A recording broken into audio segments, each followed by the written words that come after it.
మన హక్కు. 10 సంవత్సరాలు ఉమ్మడి రాజధానిగా ఉన్న హైదరాబాద్ మన హక్కును కాదని వదులుకొని పారిపోయి మనకి అన్యాయం చేసిన వ్యక్తి చంద్రబాబు నాయుడు గారు.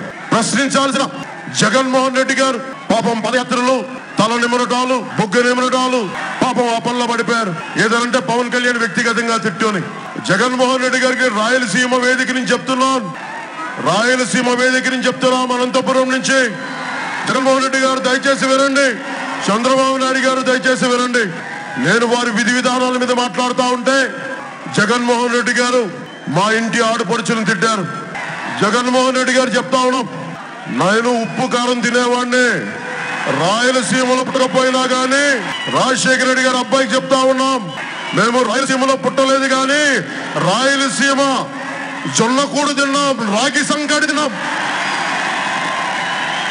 ఆ పౌరుషం మాకేమి చచ్చిపోయిన మా గుండెల నిండా పౌరుషం ఉంది.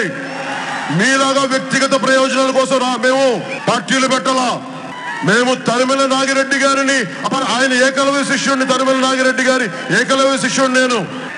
వీర బ్రహ్మేంద్ర స్వామి గారిని ప్రేమించే వాళ్ళని ఆదరించే వాళ్ళం. తరిగొండ వెంగమామ్మని గుండెల్లో పెట్టుకున్న వాళ్ళం.